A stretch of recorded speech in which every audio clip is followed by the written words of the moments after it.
అందరికీ నమస్కారం. భారతీయ సనాతన ధర్మం గురించి, ప్రాచీన దేవాలయాల గురించి ఎంతో పరిశోధన చేసి ఈ యూట్యూబ్ ఛానల్ని మీకు అందిస్తున్నాం. సబ్స్క్రైబ్ చేసి పక్కనే ఉన్న బెల్ ఐకాన్ని క్లిక్ చేయండి. ఓం నమ శివాయ. సనాతన దేవాలయాల రాజమార్గం యూట్యూబ్ ఛానల్కి స్వాగతం. దక్షిణ కాశీగా పిలువబడే వేములవాడ రాజరాజేశ్వర స్వామి దేవాలయాన్ని ఇప్పుడు మనం చూద్దాం.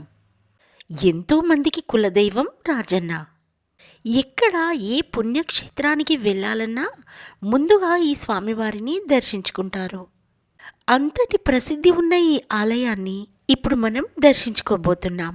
కొండగట్టు ఆంజనేయ స్వామిని దర్శించుకొని తిరుగు ప్రయాణంలో వేములవాడకి వచ్చేసాం. కొండగట్టు నుండి వేములవాడ ఒక 25 కిలోమీటర్లు మాత్రమే ఉంటుంది. చుట్టూ ప్రకృతి సోయగాల మధ్య ఈ ప్రయాణం సాగుతోంది. ఈ దేవాలయంలో కోరిన కోరిక తీరిన తర్వాత ఇలా కోడె మొక్కులు చెల్లించుకుంటారట. కోడె అనగా శివుని వాహనమైన నందిదేవుడు. ఇక్కడ ఈ మొక్కులకు చాలా ప్రాధాన్యత ఉంది. పురాణాల ప్రకారం ఒకసారి భక్తుడు తన కోరిక నెరవేరితే ఒక కోడెను శివుడికి అప్పగిస్తానని మొక్కుకున్నాడట. ఆ భక్తుడి కోరిక తీరిన తర్వాత కోడెను ఆలయానికి తీసుకువచ్చాడు. ఆ రోజు నుంచి వేములవాడలో కోడె మొక్కు సాంప్రదాయం ప్రారంభమైంది. ఆ సాంప్రదాయం తరతరాలుగా వస్తూనే ఉంది.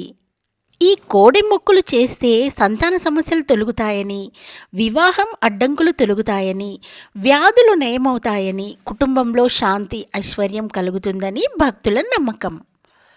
ఇక దేవాలయానికి దగ్గరలోకైతే వచ్చేసాం. ఇప్పుడు మనం చూస్తుందంతా పార్కింగ్ ప్లేస్ అన్నమాట. మేము వచ్చేటప్పటికి ఎంతోమంది భక్తులు ఇక్కడ ఉన్నారు. వేములవాడ అనే పేరు వేముల చెట్లు అధికంగా ఉండడం వల్ల వచ్చిందని పురాణాలు చెబుతున్నాయి. ఈ క్షేత్రాన్ని దక్షిణ కాశీ, రాజన్న క్షేత్రం, శివభక్తుల పుణ్యస్థలం అని కూడా పిలుస్తారు. ఇక్కడ శివలింగం స్వయంభూలింగం, భూమిలో నుంచి స్వయంగా వెలిసినదిగా నమ్మకం. ఈ శివలింగం ప్రత్యేకత ఏమిటంటే ఎప్పుడూ నీటిలో తడిగా ఉంటుంది. శివలింగంపై నీరు సహజంగా ఉద్భవిస్తుంది.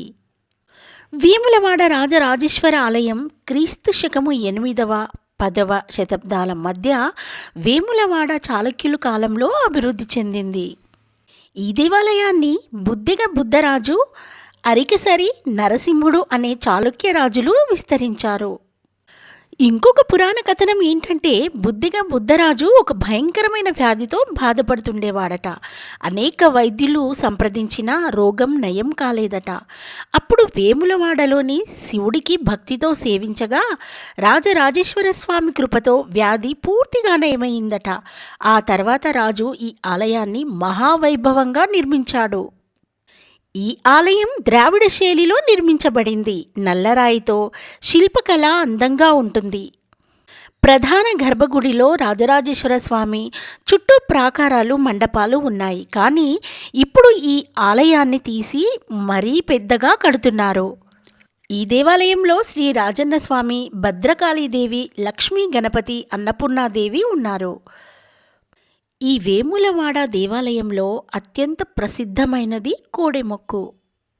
భక్తులు కొత్త బట్టలను శివుడికి సమర్పించి కోరికలు తీరిన తర్వాత ఆలయంలో దానం చేస్తారు.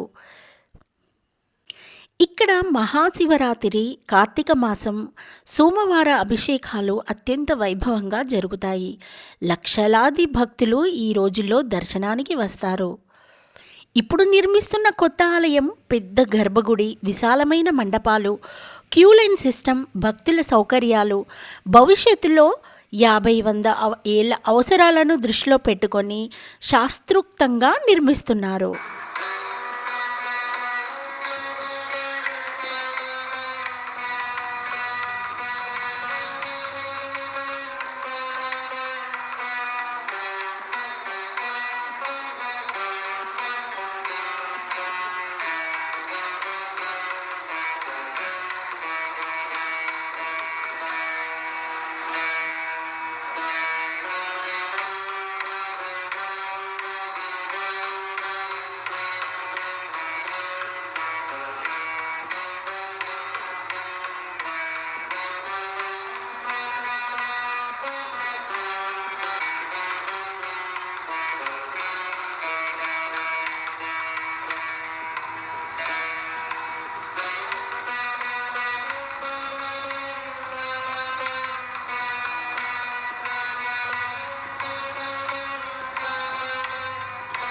సంఖ్య భారీగా పెరగడంతో ఆలయ ప్రాంగణాన్ని విస్తరిస్తున్నారు. అన్ని దేవాలయాల్లో భక్తులు ఒక లైన్‌తో పాటు వస్తారు. కానీ ఇక్కడ ఈ దేవాలయంలో మాత్రం కోడెలకు కూడా ఒక లైన్ ఉంటుంది. ఇలా ఆవులను తీసుకొచ్చే వాళ్ళు వేరే సెపరేట్ లైన్‌లో వస్తారు. ఈ కోడెలను తీసుకువచ్చి స్వామివారికి మొక్కు తీర్చుకుంటారు.